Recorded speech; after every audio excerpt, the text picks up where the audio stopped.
આપનું? પોપટભાઈ સગારગર. ભાઈ, તમારા ઘેડમાં હાલ જે ચોમાસું જે નજીક આવી રહ્યું છે અને જે પાડાઓ જે નથી બંધાણા, તો તમારે શું કહેવું છે એના માટે? અધિકારી શું જવાબ આપે છે તમે જ્યારે કહો છો ત્યારે? તમે આ જોઈ શકો છો, આ આપણે સ્ટેટકટ નદી આવેલી છે શર્મા ગામે. ત્યાં છેલ્લા 4 વર્ષથી ખૂણો બાંધવા આવે છે, 2 થી 4 ડમ્પર નાખીને વયા જાય છે. પછી હમણાં ગઈકાલે 22 તારીખે અહીંયા 2 ડમ્પર અહીંયા નાખવામાં આવ્યા છે.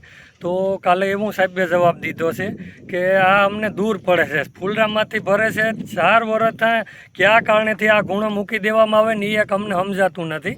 અધિકારીને કોઈ ઘરના પૈસા આપવા પડે એવું છે કે એને કંઈ આમાં મિલીભગત કરીને ભ્રષ્ટાચાર કરવો, એ અમને કોઈ સમજાતું નથી.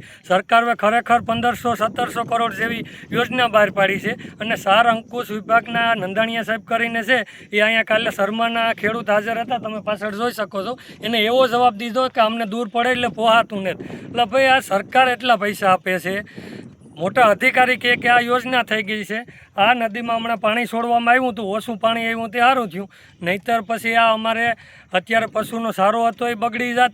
અને ગઈ સાલ અમારે અહીંથી 9 ગામ જેટલા લાગુ પડે ને એને બધાને 2 ફેરી બિયારણ વહી ગયું હતું. વારંવાર સરકારને પેકેજ જાહેર કરવું પડે. આવા અધિકારીઓને કારણે મોટી ખેડૂતને નુકસાન જાય છે અને જે ભ્રષ્ટાચારી કોઈ એજન્સી ફિટ થઈ જાય એને કારણે આવું જોવા મળે છે. અમને કઈ એજન્સી હાલ અહીંયા કામ કરી રહી છે, ખ્યાલ છે તમને? અમે કોઈ કેશોદની એજન્સી રોયલ નામની કાં હતી એવું અમને જાણવા મળેલું છે. ઓજત નદી ઉપર, એક નદી ઉપર જ ખાલી જંગલ કટિંગ કરવામાં આવ્યું છે. એમાં પણ જંગલ કટિંગ કરીને અમુક જગ્યાએ અંદર નાખવામાં આવેલા છે બાવરું. એને કારણે ચોમાસામાં જે પુલિયા છે એ બ્લોક થાય અને એક નદી ઉપર 10 થી 12 ખેડૂતને ત્યાં ગુણો પડશે ને એટલે ખેડૂત નાબૂદ થઈ જશે. ઓલું 7-12માં નામ રહે પણ જે એનું ખેતર છે ને 15 થી 20 ફૂટ ધોવાઈ જાય, એને કારણે ખેડૂત નાબૂદ થઈ જાય છે. ખરેખર આવી એજન્સીઓ ફિક્સ કરી અને સરકારને અને ખેડૂતને બંનેને કાન વીંધી લે છે એવું અમને જોવા મળેલું છે.